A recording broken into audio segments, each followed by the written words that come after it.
Broadcasting from Cincinnati, you're listening to the Ringside Reporter Podcast. All the news from the world of boxing right here. Well, I'm talking to you the way I want to talk to you. Now, here's your host, Eric Lorda.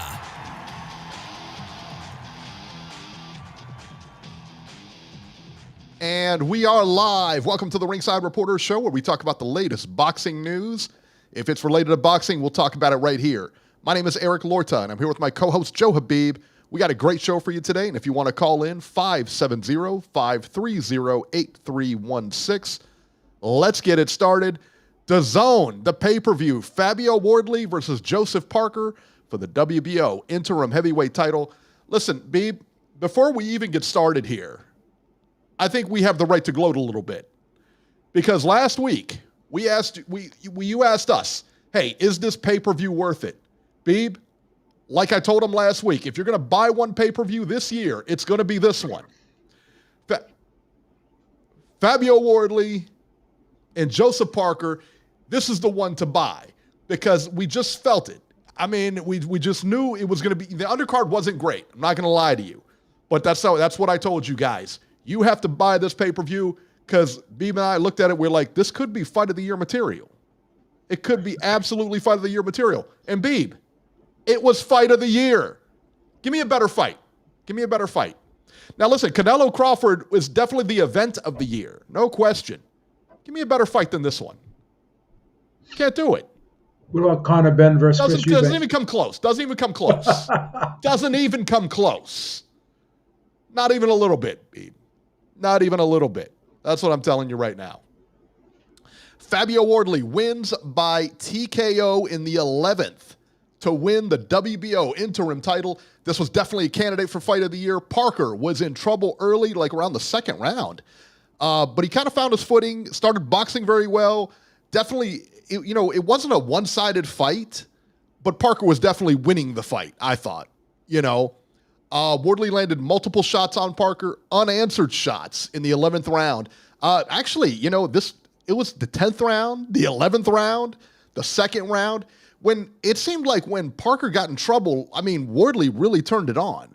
There was a lot of punches. He was throwing a lot of punches, man. I counted at least 20 shots in that 11th round, unanswered. I don't care. 30. I counted 30. And 20 was definitely a conservative amount. Sure. Right? When you throw 20, 30 unanswered punches, that fight's going to get stopped. They can't let you sit there and not throw back and just turtle up while the other guy pounds on you. That's the way it works. In fact, that's the way it's worked for every fight we've watched. Well, you keep hearing people say, well, Joseph Parker wasn't hurt, which is very debatable. How do you know? How do you know? Yeah, it's very debatable. Tell you what, his corner thought he was hurt because his corner, Andy Lee, was getting ready to get him on the apron. They said there's a shot of Andy Lee getting ready to get up on the apron with the towel. He was ready to stop the fight. Yeah. So why don't you tell me, what does that even mean? You know what I mean? Exactly. How do you know? You're not in his shoes. And then also, if he wasn't hurt, then why wasn't he throwing back punches? I counted 30 unanswered punches. Yeah. And then he just throws like these little pushes out there. He just pushed him away. That last stanza where he just pushed him away. Pushes him. He had his legs weren't really underneath him. Yep. And you hear the referee say before the pre-fight instructions in the locker room, if I see you not defending yourself, if I see you taking too many unanswered shots, I'm going to step in. So that's up to the referee's discretion. So you have to ask yourself, well, if he wasn't hurt, then why wasn't he throwing punches back? I think, both guys were fatigued, and you could see that there was spots in the fight where both guys looked like they were breathing out of their mouth, and they looked like they were exhausted, and they looked like they were wavering. But Fabio Wardley, generally, that's his mannerism. He breathes out of his mouth a lot, and even in like early in fights, sometimes he looks like he's laboring, right? But he always seems to get that second when we've seen him come back in fights before. But the thing is people saying, Wardley had Parker hurt in the second round, but that wasn't the same as what you saw in the 11th round. It was totally different, and Wardley was landing some body shots, and you could see. And here's the thing too. Those last punches didn't land. Yeah, they did. There was one that landed pretty good, and it jarred his head a little bit, and then there was like two that didn't land hard. But when you're already hurt right? The punches don't even have to be exceptionally hard at that point because you're already on your way out anyways. So the thing is he wasn't able to defend himself, and whether or not he could have continued. I would have liked to have seen it go on 30 seconds more. Why? So you could see 30 more seconds of unanswered shots being landed? I don't know, man. I'd rather see it stopped a couple seconds too soon than a couple punches too late. That's just the way I look at it. I don't have a problem with the stoppage. I understand people saying, well, maybe he could have let him go on a little bit, but the outrage of it, and just people saying that this was that Joseph Parker got robbed. And again, Howard Davis, what is the guy's name? The referee? Howard Foster. Howard Foster, he's been infamous for stopping fights too early, but I just don't think he was wrong this time. He was the Richard Steele of England. Yeah, I don't think it was a terrible stoppage. I'm just being honest. I don't think it was a terrible stoppage either. I thought it was a good stoppage. Again, you watch how many unanswered punches that guy was taking. You know what I mean? It really, it's seriously, it was like, you can't, again, the whole point is you have to punch back. This guy was not punching back. He was sitting there taking shots. He was blocking a lot of them, but he was taking a lot of them too. Well, and then his hands kept dropping down by his sides, and people saying, oh, he was slipping. No, he wasn't. When you're bent over like that, that means you're exhausted and you don't have the ability to kind of, the faculties to kind of slip and parry the shot. If you're bending over and curdling like that, that means you're not in the condition to really defend yourself or intelligently defend yourself. He was curling up, he was bending over, he's turning away a little bit like this. He would try to bring his hands up, but he couldn't keep them up. I just think he was spent at that point. I think the body shots had an effect on him. They did their toll. And I don't think he was gonna make it out of the round. Plus there was just under a minute and a half left in the round. I just don't see him making it out of that round. That's just my opinion. King KO must have had money on the fight. He said Parker was slipping punches just before the he was bending down. Parker was getting killed. He was not Pernell Whitaker or Floyd Mayweather in there, shoulder rolling, and everyone's like, oh, he wasn't slipping. He was going like this and bending down and turning away and going like this. He couldn't stop the punches. Yeah. He couldn't. No. You don't sit there and have a guy throw 30 punches at you without coming back. And then when you do come back, you go like you're throwing these little push that you're pushing like this. And that's all you have. The guy was out. I'm not saying he was out, but his legs were, he was spent. And he got buckled a couple of times in there. It wasn't like Parker was really taking those shots that well. No. I mean, he got hit. He was buzzed quite a bit in that fight. He was stumbling around the ring. Like he fell back into the ropes. I don't know. Yeah. Tony, Pugilist Boy, says, I teach my boxers to throw a large volumes of punches and don't give the opponent a chance to throw. The referee will stop the fight. That's what happens. The referee will tell you, if I see too many unanswered blows and you're not punching back, then I'm going to step in and stop it. And let me tell you what, he gave him ample opportunity. You know what I mean? He gave him ample opportunity to show that he could, he could go on and everything like that, and he just didn't do it. Yeah. I mean, it is what it is. Not for nothing, babe. But, I put like 5 units on this thing last night, won that, and I bet on Fabio Wardley to win that title. Go ahead and verify it, babe. You know for a fact I did. I sent you the proof. 5 dimes, son. That's hilarious. That's hilarious. I thought it was, but I mean, tell me though, like last week, honestly, when we saw this fight, I wasn't even interested in this fight. I'm like, this is horrible. I still don't think it was a pay-per-view fight. No, it was not a pay-per-view fight. No, for sure, no. But that was the fight of the year. I mean, it really was. I don't have a problem with you saying that. It was the fight of the year. Like I said, you got Canelo Crawford as the event of the year. It was a good fight also, don't get me wrong. It wasn't better than this one. This was exciting, Do you remember Joe Calzaghe versus Jeff Lacey? That was another one Yes. That was another one where Jeff Lacy, he wasn't like he wasn't out cold, or he wasn't like out on his feet, or his eyes didn't roll back in his head. No. But Calzaghe was just blanketing him with punches, and he wasn't throwing back. It was a similar stoppage to that. You got to throw back. And if you're not going to throw back, you got to take a knee. And then people are like, well, what about Fury versus Usyk? Ooh, Fury fell into the ropes. And I said Fury different was situations. Lucky. And I said Fury was even lucky in that fight. You could argue that fight could have been stopped. A lot of referees may have stopped that fight. But Fury did fall into the ropes, and it was ruled a knockdown. That wasn't the case here. He should have taken a knee. Should have done something. But he was not punching back. Yeah. That's the thing, man. And that's ultimately what got it, is your lack of punching back.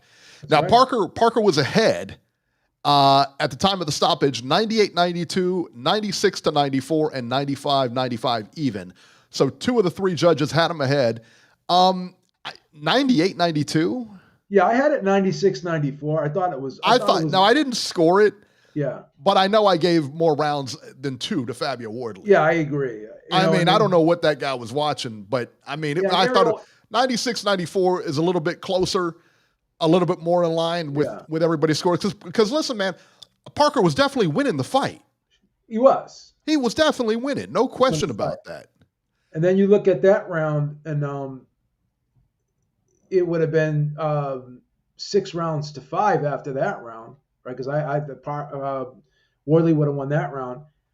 But I'm highly skeptical on whether or not Parker would have made it out of that round. I think he was on his way to getting stopped. And you could hear the announcers saying, "Oh, Howard Foster is seconds away from stepping in. Oh, they're gonna stop it." In real time, you looked at that and you were like, the ref's gonna step in pretty soon here. And then you have people going. You have these people. They're going to go back, look at the instant replay, play it in slow motion, play it in reverse, turn the sound off. Yeah. Watch it with standing on one foot. Any type of mental gymnastics to try to, come up with some type of controversy. Listen, you're looking at it in real time. Okay, you're going to sit there and go back. Oh, that punch didn't really land. It glanced, and he was spent. He was spent at that point. You could see he was spent by the way he was trying. Like when he did try to throw the punches back, there was like 2 little. It was like this, 2 little pushes. They weren't even, and they were at air. Push punch, yeah. Yeah, and they were at air. Yeah.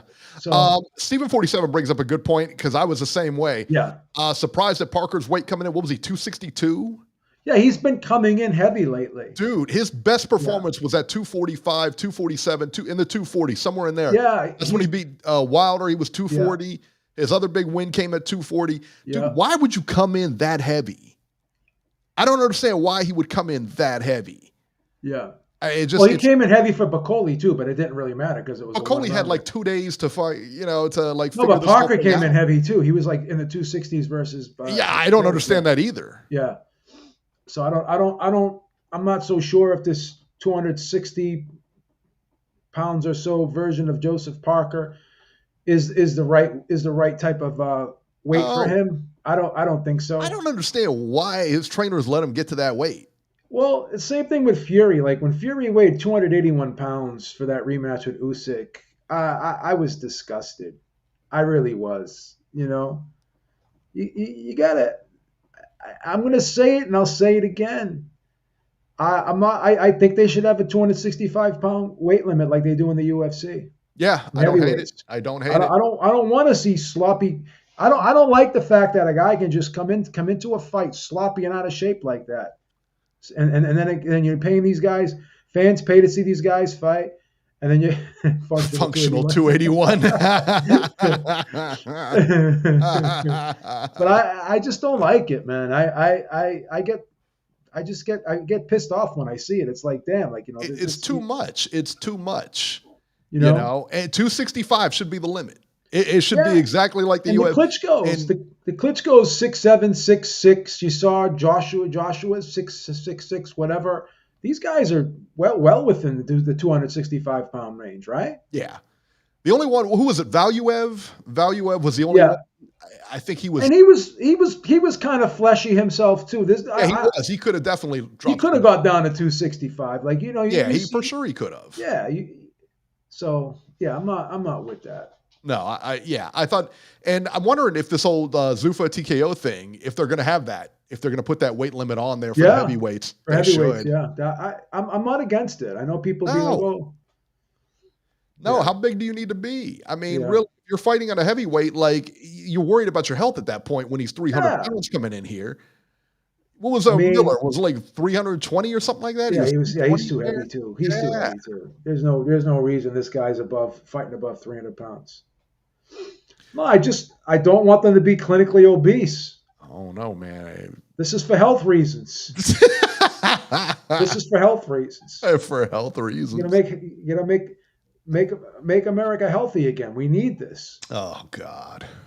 We can't have clinically obese people fighting in the sport of boxing. It's dangerous enough. You don't want someone taking a heart attack during training camp because they're eating too much KFC. What's that restaurant in Las Vegas? In-N-Out Burger? No, not In-N-Out Burger. That one where if you weigh like 400 pounds, you get your meal for free or something like that. It's the Heart Attack Grill. Oh, yes. You remember that with that dude? And they all like, I guess they got like people in like doctor's outfits there and everything like that. And they got a big scale out front because if you hit a certain number, you'll eat for free. I'm like, that's crazy. In-N-Out Burger is really big in Las Vegas. It's not in a lot of areas. I've never seen one. They're usually West Coast. It's usually West Coast stuff. They don't have any in Boston? No. Do you guys have one? No. Yeah, we don't have them here. And we got Five Guys. Yeah, we have Five Guys. We have Whataburger, I think, from Mark Wahlberg, that the restaurant chain. Oh, the Wahlburgers. Do you like that one? Yeah.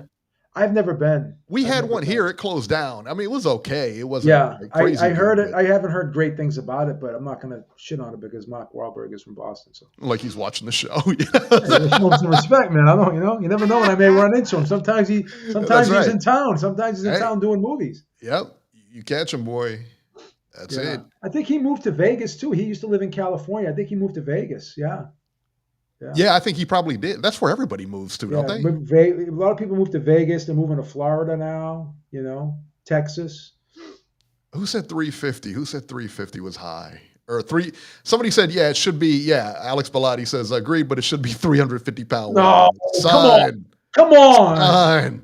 Name one fighter at the top. Name one fighter above, I don't know, 260 or so. I mean, Fury got up there for a few fights, but he was at his best when he was like in the 260s. Even when he fought Klitschko, what did he weigh? He weighed 247 pounds when he won the heavyweight title. Okay? So stop. Whataburger's another one. I've been to Whataburger. Yeah, Whataburger, yeah. Whataburger's another good one. Five Guys. I heard In-N-Out is kind of like Five Guys. But I heard a lot of people tell me, like, everybody loves that place. Everyone says it's incredible. Yeah, everybody says it's really good. I'm not a real burger guy. I don't like burgers that much. I like chicken more. Yeah, Claudio, you guys got White Castle, right? Yeah, we have White Castle. We got White Castle here too. Yeah, we got White Castle's good. We have Sonic. Yeah, Crystals. You heard of Crystal Burgers? No, I haven't heard of that. Okay, so those are more like down south. Like when you go down south, you'll run into more like Crystal Burgers, and the same as White Castles. They're just sliders. Gotcha. Yeah. Yeah, most, let's see. Most chain burger spots are mediocre. Yeah, I would agree with that. But, I've never been to In-N-Out. I've never been to In-N-Out. Yeah, me neither. And you know what? I've been to Las Vegas a couple of times, man. And but me too. they were never there when I was there. I guess they built them later on or whatever. Yeah, I'm not sure if they're on the strip or you have to go a little bit off the strip to see them, but I'm surprised In-N-Out hadn't made its way out here. Yeah. Out east. Yeah. Especially to like New York or Boston. Yeah. Big Kahuna Burger. I've never heard of Big Kahuna Burger. Me neither. Eric likes Five Guy. Oh, that's cold-blooded. Oh, that's cold. JC is, that's so mean. Omar Rodriguez says Big Kahuna Burger. We used to have a couple Krispy Kremes out here, but we got some of those out this way too. Yeah, we got some of those. They got shut down because Dunkin' Donuts rules in the East Coast, man. Yeah. Well, what is that other one from Canada? Honeydew Donuts, I think. No, it's a coffee shop. Oh, see, I don't know that one. What is the coffee shop? What is that coffee shop? It's not Thornton's. It's the hockey player owns it. Oh, I'm trying to think who it is. Let me see if I can find it. Just look up hockey player coffee. Yeah. That's interesting. Former Canadian. That's interesting. Yeah, what is the name of it? Tim Hortons, that's it. Tim Hortons. Oh, that's right, Tim Hortons. Tim Hortons, that's it. All right. That's right. Yeah, Tim Hortons. Yeah. Yeah. You should have said Tim Hortons. NHL star Tim Horton in 1964. Brand had become a cultural icon in Canada. Yeah. Okay. Yeah, you know what? And I remember Big Kahuna Burger was from Pulp Fiction. I remember that. Yeah, Pulp Fiction. Yeah. But was that a real play? I don't even know if it was a real place. I don't think that was a real place. The Big Kahuna Burger. I don't think that was a real place. Yeah, Danny Drew said, I remember in the 80s getting 10 Crystal Burgers for like $1. But those days are long gone. Son. I remember Krispy Kremes came out here for a while, and they shut them. It's cool because they have like the assembly line, and you can see the donuts being made. Yeah, and stuff. But they didn't last long. And I remember I used to have a friend used to come out and visit us from New York, and he'd be like, yeah, well, everywhere you go in this area, man, there's a Dunkin' Donuts because there's tons. Anywhere I would imagine, yeah. I've never seen so many Dunkin' Donuts in such a close proximity of each other. It's like congested. Like if I go out and I take like a left, there's a Dunkin' Donuts like on the corner of my street. Then there's another one across the street from there, and then they even have Dunkin' Donuts mini Dunkin' Donuts inside convenience stores. Like Dunkin' Donuts is everywhere. I would love to own stock in Dunkin' Donuts. Yeah, it's a big one, man. Yeah, it's all over the place out here too. Eric, why does everybody goon over Mackenzie Dern? Did you see Mackenzie Dern? Did you see her at the weigh-in? That's a self-explanatory question, son. She's really cute, man. I think. I don't think so. I don't think so. But I'm just saying I could see how other guys would see that. Oh yeah. Well, I think she's pretty. I think she's pretty. All right. So back to boxing here. After the fight, Wardley calls out Usyk, and that will be the next fight, man. That will be the next fight is Wardley versus Usyk. Does Wardley have any chance against Usyk? I hate to say he doesn't, but I don't think he's going to win the fight. I don't think he's going to win either, but I give him a puncher's chance. I mean, he can punch, and he's a decent body puncher. It's going to be a gigantic, tall task for him. For sure. I'm heavily favoring Usyk. Yeah. And if I was to make a pick, I would say Usyk by probably maybe 8 or 9 round stoppage. Yeah. Yeah, that sounds about right. Yeah. But, hey, man, I tell you, Fabio Wardley's a dark horse in there. I really believe that. I think that he can win the fight. I don't know that really he wins the fight. I don't know. Listen, I love rooting for the underdog. You know me. Yeah. Yeah. But that's a tall task. And Usyk says he's going to be fighting to 41. And here's How the old thing. is he now? Is he 40? He's going to be 39 in January. Yeah. Who's he? Yeah. But you have to think too, right? Before this, I think before I want to say 2024, he was only fighting for like the last 5 years before he fought Fury twice in 1 year. He was only fighting like once a year anyways. So say he does continue to fight till 41, maybe he'll only fight like once a year. I don't think he'll because people say, oh, if he's going to fight till 41, that's another 2 years, and that's like another 4 fights or so. But I think he probably has 2 fights left and he's gone. I think so too. I don't think he's fighting until 41. I just don't see it. There's nothing there. There's nothing there. Nothing there for him. UFC, real quick. The UFC was last night. Tom Aspinall versus Cyril Gane. This was a good fight, man. Cyril Gane, I thought, won the first round, but at the end of the first round, Tom Aspinall, he poked both of his eyes. He had his fist extended. This is the problem with those gloves, man.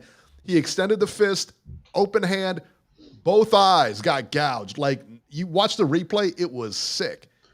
It was like knuckle deep. I mean, he gouged them. And you see that in BKFC too, because they don't have the gloves. Anytime those fingers are open, and then I was listening to the post-fight press conference, and Dana White was answering questions, and this guy was like, how do you determine if it's intentional or not? A fighter can just get poked and say they don't want to continue anymore. And it's like, and Dana White's like, well, how do you want me to answer this, buddy? I mean, I'm not in there. I'm not the referee. I mean, he's not the guy fighting either. You know? So I mean, I don't know. You get poked in the eye. You let me tell me how much you want to go forward after crazy, that. But Dana White, I don't know. Maybe I'm reading it wrong, but he kind of was pissed at the outcome too. I think everybody was. I mean, I think everybody was. I mean, could you imagine if you paid that much money to get in there because it was a good. And a lot of people are saying that Aspinall could have continued, but if you look at how deep. He could have continued. Yeah, it looked like he could rip his eyes out the way they were so deep in there. Let me poke you in the eye and see if you want to go after that. Come on, guys. John Jones at the end, of course, made fun of Tom Aspinall for getting a no contest. Didn't lose the fight, but he got a no contest. Yeah. And he put a duck with an eye patch on the page on his you Instagram knew that was coming, right? And this is a guy who was offered $30 million, by the way, to fight Aspinall and turned it down. He was offered a lot of money. Yeah, stop. Offered a lot of money. Stop. All right, and that was it. Let's go look at our upcoming fights here. Not a whole lot next week going on.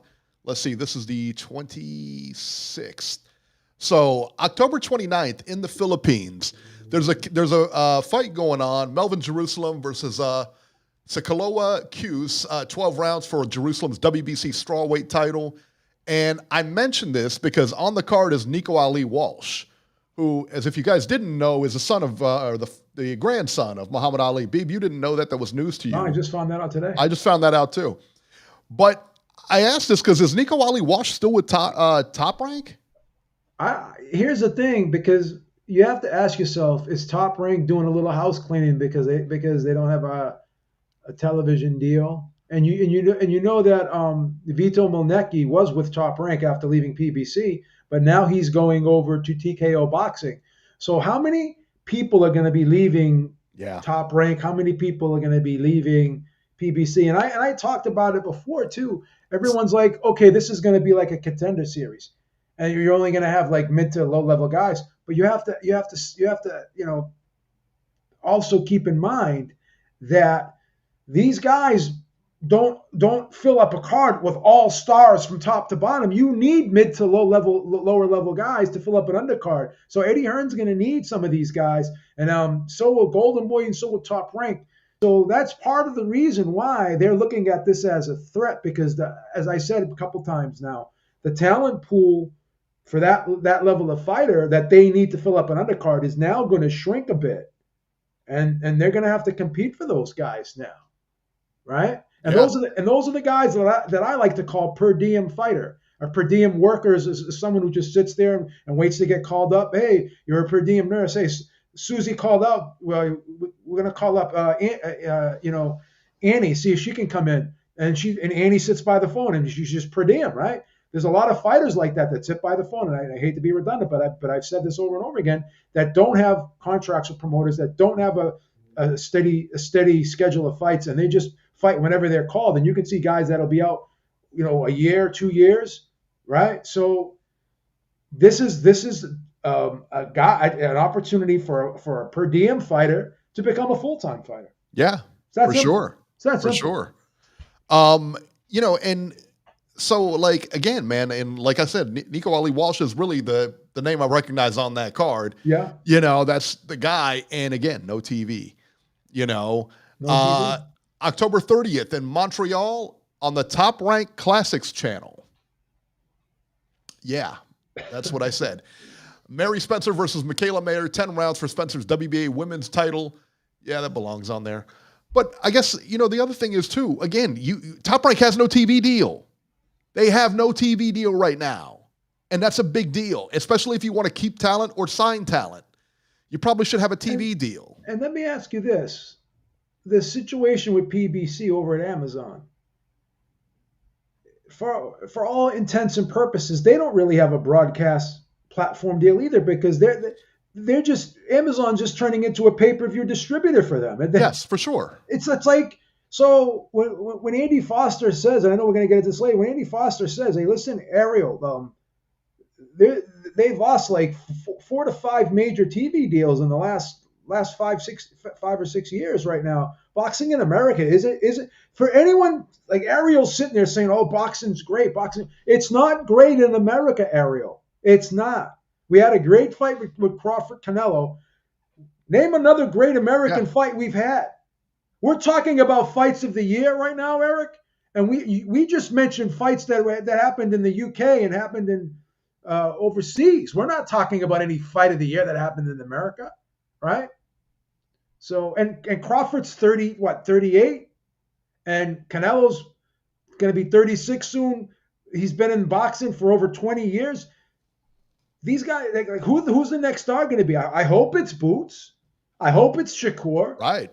But we don't know. If it is these guys, and you're seeing like Shakur going over to Saudi, Boots has had a fight, but there wasn't a ton of people there in Philly, with all due respect. Like Maestro was there. He was telling me that they had to close off areas and stuff. Yeah, so, I remember you saying that, yeah. What do we have to look forward to as American boxing? And again, I'm not xenophobic. I love the fact that I can watch these fights all over the world. Mm-hmm. But America's where the money is, right? All the highest grossing fights of all time, where were they? In America, right? So I'd like to see the sport be healthy everywhere, not just over there. I think the sport would be even better, bigger, more popular overall if the sport can go back to being popular not only in overseas but as well over here. We need another Sugar Ray. Yeah, you do. You need another Sugar Ray Leonard. Best fighter of all time. He was Madison Avenue. I mean, except for that Hagler fight, he was great. I love it. All right, November 1st, which is Saturday, Manchester, England, DAZN, Joshua Buatsi versus Zach Parker, 12 rounds light heavyweights. Bradley Ray versus Lyndon Arthur, 12 rounds light heavyweights on the co-main. Also on DAZN in Florida, Lanier Perro versus Jordan Thompson, 10 rounds heavyweights. And Yoelvis Gomez versus Antavius Ingram, 10 rounds junior middleweights. So there you go. And that's that's on the docket next weekend. Gavin's Ghost had come at a really good point here. He said, what are the odds on Arum just bowing out and selling off? It's not out of the realm of possibility. The guy is 90, by the way. He's like 90-something years old, right? And I think this is really, I mean, who does he leave it to? Does he have a son? I don't know if he has any kids or not. Todd Bluff is his son-in-law, and he's probably the next in line to take it. Yeah. I don't know. I mean, can you imagine how much he would get for Top Rank? He'd probably get a lot. Yeah. He'd probably get a lot. All right, let's bring on Robert here. Let's see. Robert, you're live. Hello, guys. How are you? So, Robbie, before we even get started, and Eric, how about those Bengals today, huh? Robbie, I know you like to stick it to Eric all the time because that's just how you are, man. You call me up and you trash the guy every week. But let's talk about a more important. Let's talk about something that's more important. You want to let everyone know that I am going to take the high road on this, by the way. Yeah, you want to let everyone know that. Go ahead. Yeah, you want to let everyone know, Robert, that it's Mrs. Herrick's birthday tomorrow, and so everyone can wish her a happy birthday. I know it's my birthday on Tuesday, guys, not hers. Oh, come on, Rob. See, I was going to wish Mrs. Herrick a happy birthday. Come on, Rob. It's not her birthday. Well, you'll have to do that in January, Eric. Okay. All right, so it is coming up. So it's Robbie's birthday tomorrow. So let's everyone wish Robbie a happy birthday. So what's on the? Mine's on Tuesday. Tuesday. So what's on the docket, Robbie, for the birthday on Tuesday? How old are you going to be? How old are you going to be, Robert? 61. Oh, great. How old do you have to be to get that Dunkin' Donuts discount? I don't know because we don't have Dunkin' Donuts here. Do you have like senior discounts for like Publix over there and stuff where you can get a cup of coffee at Publix? By the way, Eric, you were talking about In-N-Out Burger. It's fantastic. It is fantastic. I hear that everybody has the same. Yeah, everybody says that. Yeah, you have them in Cali too, right, Robert? Oh, they're all over the place. All over Cali, yeah. Yes. It's like McDonald's over there. Yep. All right. Well, I'll tell you right now. In-N-Out Burger is a hell of a lot better than McDonald's. I would imagine. They can blow. If they ever decided to go national, they'd blow McDonald's out of the damn water. Yeah. Well, then, but if they went national, would the quality be as good? That's another question you have to ask yourself. Yeah, too. that's true. Yeah. That's true. Well, that's a question that we don't know the answer to. But what can I say? But no, I'll be 61 on Tuesday. Well, happy birthday, Robert. All right, happy birthday, Robert. Thank you. It's just we're having bad weather here. We got an atmospheric river going on, so we're going to be getting rain for several days. You go to the Olive Garden on Tuesday, get some manicotti? Manicotti? No, because of our weather, we're going to be staying home, man. It's not safe to go out right now. Is it just raining, or what's going on? Rain, but because of all the fires, we have lots of flooding. Oh, Jesus. So, yeah. You should move to Vegas, Robbie. Yeah, you want to move to Vegas, dude. That's where it's at. I would love to. I would love to, So pick up and go, man. That's the way to do it. Because that's where my football team is. And, I'd love to be there, So, but on the fight yesterday, I am really surprised. Now, I knew Wardley was good, but I was really surprised that he was able to stop Parker. I mean, everybody knows Wardley's got power, but to be able to do that in late in the fight, a lot of fighters can't carry their power late into a fight, but he obviously can and with Joseph Parker, both times he's been stopped now by Joe Joyce and by Wardley have both been in the 11th round. Yeah, it's crazy. So, yeah. So, but it's definitely a fight of the year candidate, Eric. And let's face it, guys, boxing in America is at its lowest point right now because Top Rank doesn't have a TV deal. PBC is almost non-existent. A Golden Boy is doing what it can. Let's face it. Yeah, but Top Rank doesn't have that many stars either. Yeah. No, they don't. Because, and they're going to have less stars the longer they take to get a TV deal. I mean, who would sign? Yeah, I mean, really. Yeah. Anyway, his last fight had to be on Facebook Live. Really? I mean, you're talking about anyway. He's one of the biggest stars all over the world. DAZN definitely would have broadcasted that fight with no problem. Anyways, he's going to fight on that Riyadh season card. In December, yes. So how does that work? This is what I don't understand. How does that work? Like Top Rank still promotes him, but it's on Riyadh season? Yeah, and it'll be on DAZN. It'll be on DAZN. And now, unless Inoue has left Top Rank and he's worked out a deal with Turkey, I don't know. See, with Top Rank not having any TV deals, they're not really making any news. So we only hear about fighters leaving Top Rank when they let us know. Top Rank doesn't put out any press releases. Well, this person left, that person, we only find out when the fighters tell us. There you go. Robert, what is your thought on Wardley versus Usyk?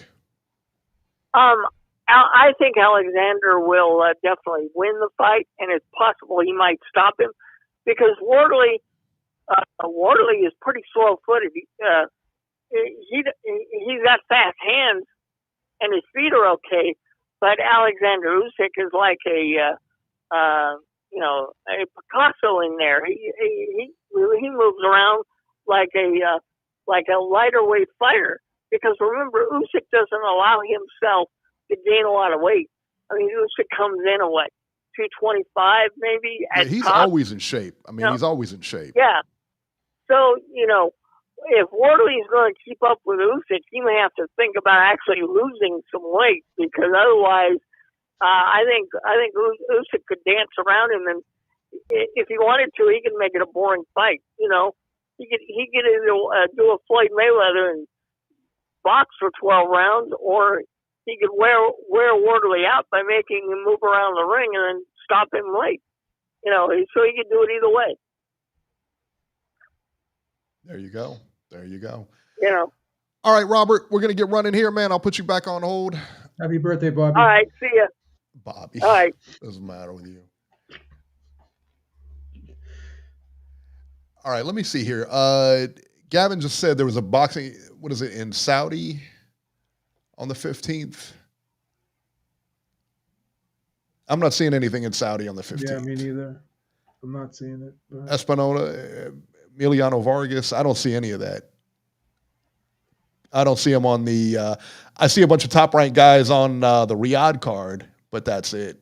Yeah, there's a card in November 1st, Lyndon Arthur versus Bradley Ray, November 1st, but that's a ways off, I guess. Yeah. Jordan Thompson versus Linear Pero. Yeah, his schedule is very bleak right now, to be honest. Oh, that's terrible. There's a ESPN KO channel, but what is that? That's the new thing that they have, right? And that card's from Argentina, right? So there you go. All right, let's go to the news and rumors here. Let's talk about Chris Mannix and his double standards here. So, in an interview a few years ago, Beep sent this to me via what was it, X, wasn't it? Yes.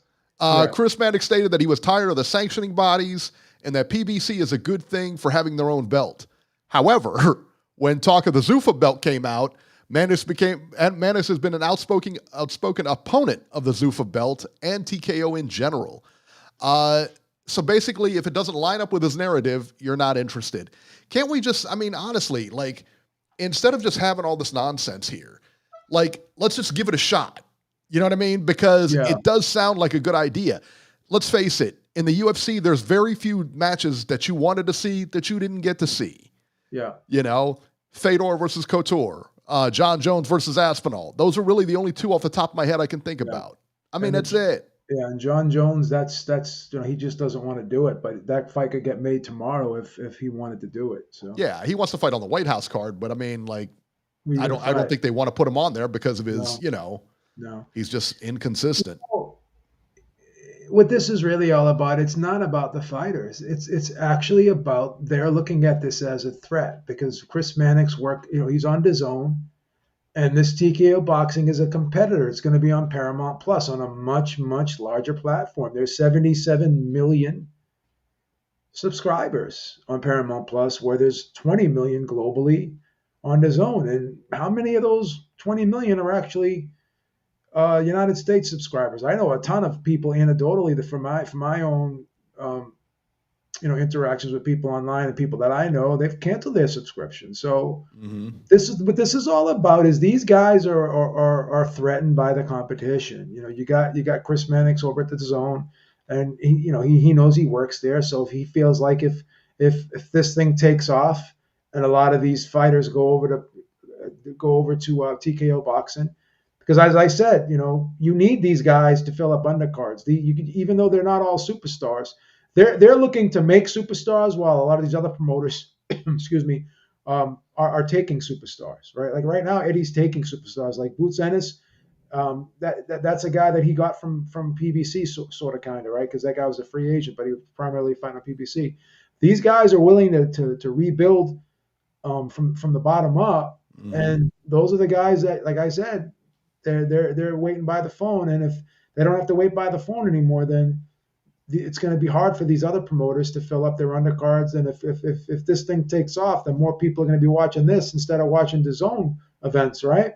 So you're going to have to compete with that. And again, you got the people in the I like to call the old guard, the establishment. Chris Mannix is part of that. He looks at this as a threat because he's not going to be part of it in any way, shape, form, or fashion.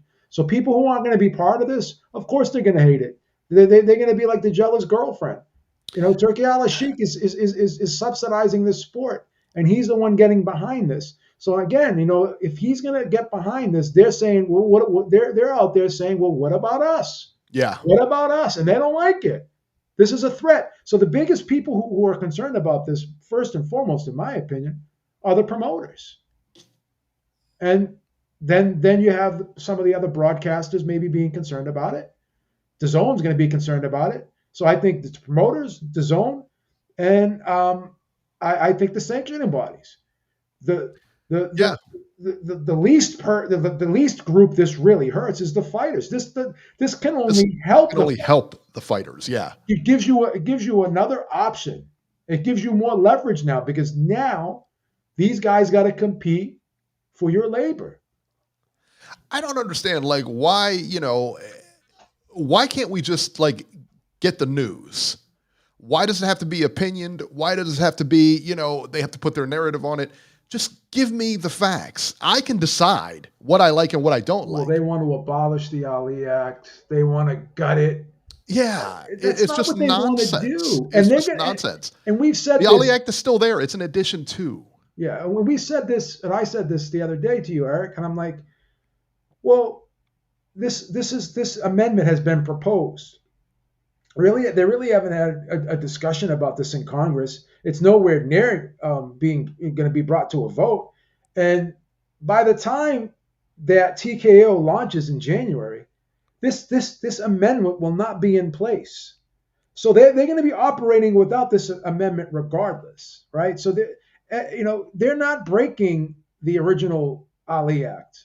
Anything, any of the legislation that's already in the existing Muhammad Ali Act, they're not breaking anything. And there's just so much misinformation. Oh, well, a promoter can't be a sanctioning body, this and that, and they can't have their own belt. It just says that the sanctioning body and the promoter can't take funds from each other. If you read the conflict of interest section in there, right? And it doesn't. You guys are saying things, and not you guys in particular in the chat, but people online are saying things that are just not in this act. No, it's just they're like so. And even if you want to go that route, the fighters are not paying sanctioning fees. If you're not paying a sanctioning fee, isn't that better for you? Yeah, that's better for you. But if you're not paying a sanctioning fee, then you're not operating as a sanctioning body. So Yeah, I would agree. And how many times have we seen like the number one contender for like the IBF or one of the sanctioning bodies as like somebody you have never heard of and has no shot in this fight? Listen, and you're trying to make a big fight. Listen, this cannot be worse than what we have. No, I'm sorry. Absolutely not. That's just my opinion. Yeah, this cannot be worse than what we have. I just want to see the good fighters fight each other. That's it. I want to see good boxing matches. There it is. All right. Let's talk about this because this has been an ongoing thing for the past few weeks. Is the UFC versus boxing, the fighter breakdown, as far as the fighter pay breakdown. Now, Beeb, you had some news for us earlier on. Go ahead and tell us about that, the California State Athletic Commission. Yeah, so when you look at Andy Foster, who's the chairman of the California State Athletic Commission, he was on Ariel Helwani's show. He's just talking about the current state of boxing in the United States. And obviously, we talked about it. We've been talking about it, how these networks are just dropping boxing, right? You have ESPN's who's just dropped Top Rank, the big promoters we're talking about. They're like all the big time promoters. They don't have the HBOs, the Showtimes anymore. The ESPNs are now walking away. Fox has walked away. All of the big broadcasters, and that's why this is called the Revival Act, right? This isn't called the we're going to gut the original Muhammad Ali Act. This is called the Revival Act. And the intention for this, in my opinion, and Andy Foster kind of eloquently put it to Ariel, is we're trying to make boxing better. And who better to do that than Dana White, given his success over the UFC?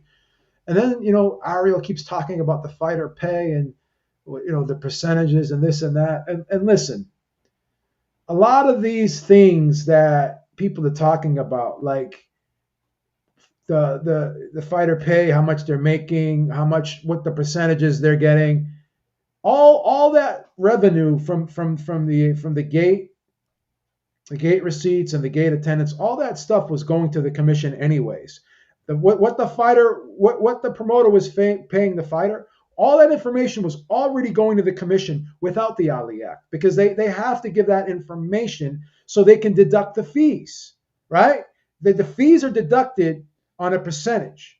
And you have, based on what the fighters are getting and based on what, the revenue from the event, that percentage is deducted from that. So this whole thing that everything was being kept in secret and this backroom bullshit, like Isuma Lima, when he was asked to fight Boots Ennis, you think Eddie Hearn sat him down and said, okay, well, this is what we're getting from DAZN as a rights fee? And if you read the legislation, right, the conflict of interest, the disclosure section in the Ali Act, it doesn't go that in depth. It just says that financial information has to be reported to the commission and has to be accessible to the fighter, which it is.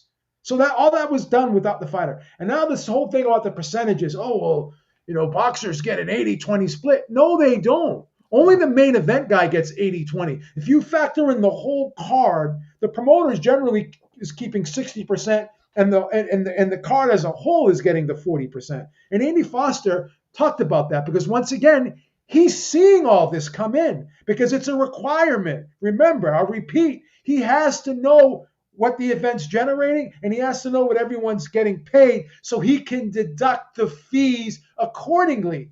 So there was never a secret about all this. Why do you think the class action lawsuit from the UFC came about? Because the fighters knew. They came out and said, we don't like this percentage that we're getting, whatever, which is their right.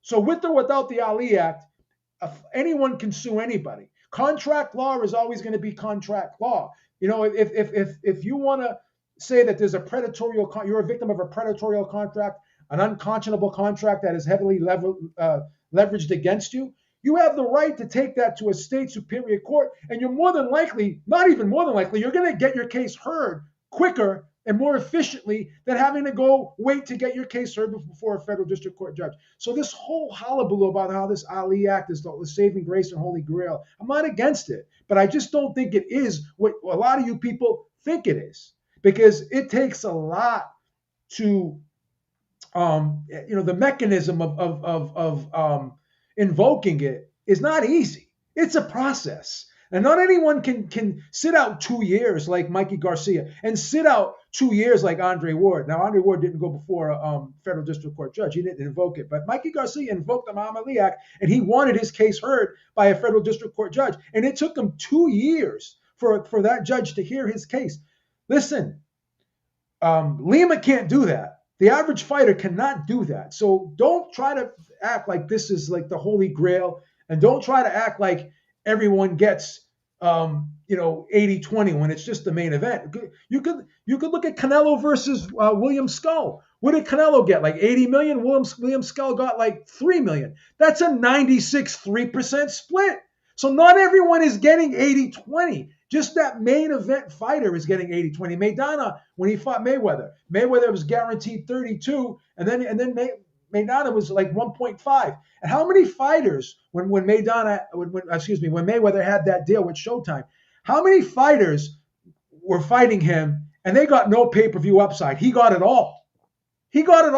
So stop with this, look at the split in comparison to the UFC and boxing, because it's just not true. And then Andy Foster said that to Ariel. Listen, take out the Canelos and the Crawfords and look at the rest of the card, and these guys are making just as much and in many cases more than the boxers. Yeah. So, look at MMA as a whole. No, we're not going to look at MMA as a whole. We're going to look at the UFC, because that's the organization in question that's always being criticized. That's what you people are always bringing up. And you have to go back 10 years. What happened 10 years ago is not happening now. The Fertittas are gone. Right? Yeah. This is a publicly traded company that has to adhere to the SEC regulations. And Andy Foster said that, and I said it even before he said it. All that information is public now. They have a board of directors and shareholders to answer to, and they don't want to shake consumer confidence. They don't want that stock price to drop. So a lot of this stuff is just performative activism. It's bullshit. It's tribalism. You don't like the guy, that's fine. And I was very supportive of PBC in the beginning, because I was excited about having all this boxing back on the regular networks. I started souring on PBC when they started with the other we're not going to fight guys on the other side of the street bullshit. Yep. And then when they started putting everything on pay-per-view. So I've been consistent. I want what's best for the fans. And I can empathize with fighters. Right. I can empathize with fighters. I can respect fighters. I have no problem with fighters wanting to get with the most money they can get. But you're not going to price gouge me. You're not going to do it at my expense as a fan. I'm a fan, so I operate as a fan, and I'm going to put myself and other fans, priorities and what's best for us first. So that's how I operate here. And I'm not going to sit here and be a performative activist and cape for all these guys and glaze all these fighters when they openly say they don't give a fuck about me. Yeah, I get it. Hey, there was a question in the chat earlier on, and I would just want to go back to it. It said, why didn't they have a rematch clause? Why didn't Joseph Parker have a rematch clause? You want to know why? Because that's an Eddie Hearn thing. Eddie Hearn puts rematch clauses in everything, right? And I hate rematch clauses because I do too. But this cost them big now, right? Sure. I mean, this did because now you don't get the shot at Usyk anymore.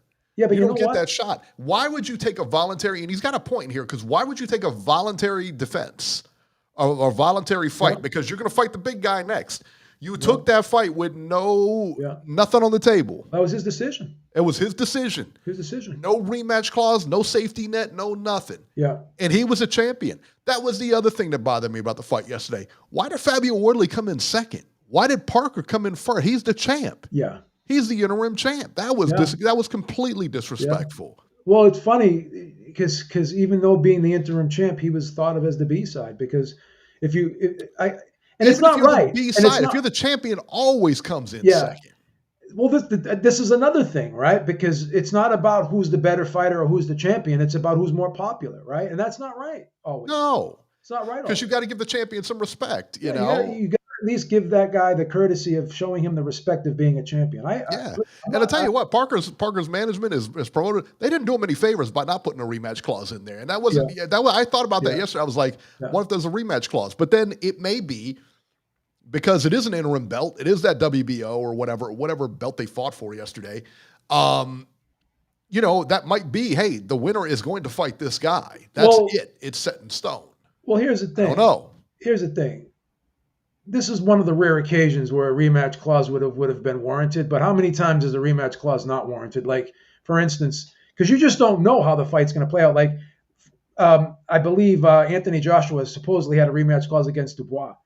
Why should Anthony Dubois have to fight Anthony Joshua again instead of going right to Usyk? So it works both ways sometimes too. Yeah, I would agree with that. Yeah, more often than not. Like this was like one of the rare occasions where you're like, wow, I wish it would have been better for us as fans that there was a rematch clause. Because with all due respect to Fabio Wardley, I would rather see this next than see him fight Usyk next because I just think this would be a better fight.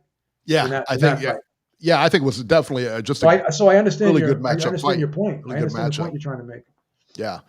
All right, before we get out of here, the train wreck of the week, Beeb. I can't miss this. You have to bring it back. I got to bring it back, right? Adrien Broner gets the train wreck of the week this week. Apparently, there's this thing on social media called a toxic test. Oh, Jesus. And some of the questions, it's like a 10, I don't know, maybe like a 10 question thing.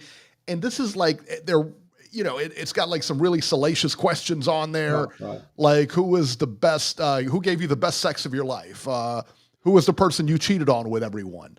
All right. And so it's like, I wouldn't want anybody to answer that test, or I wouldn't want to answer that test, And the worst part about it is he named names. He put the handles of everybody on Instagram out there that I guess he slept with or whatever the case may be. He put all this information out in the street, so now everybody knows who was with him, who wasn't. That's got to be illegal, right? That's doxing, right? Wouldn't that be considered doxing? No, doxing is when you send the SWAT team over to somebody's house and they're not doing anything. Got you. No, but this is just, I don't know if it's illegal, but it's definitely in bad taste.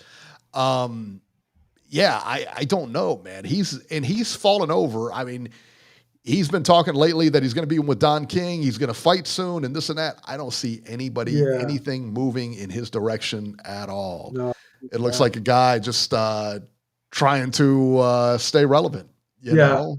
He'll do anything. This is the thing with social media, right? Because you hear people say all attention is good attention. Yeah, not always. I don't think so. Not always. I could give you a few examples. Not always. All right. You can get all the attention in the world, be as rich as possible, and no one loves money more than me, but I wouldn't want to go around the rest of my life like people looking at me like there was like I was like some type of outcast or horrible human being. You want to have some level of decency to your life.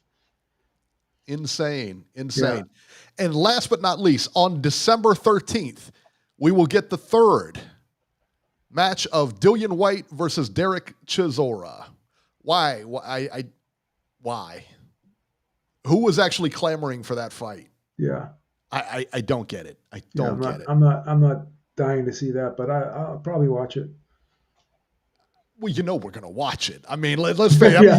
We're going to watch it. What do I always say? We'll watch two pigeons in the street fighting over a piece of bread, won't we? Yeah. I mean, come on. We're complete degenerates. Of course we're going to watch this. Of course we are. All right, guys, that'll do it for this edition of Ringside Reporter. As always, you can catch Joe Habib on X at JHabib1. Find our YouTube channel at ringsidereporter.com, and you can always find me on X at ringside73. And guys, we will see you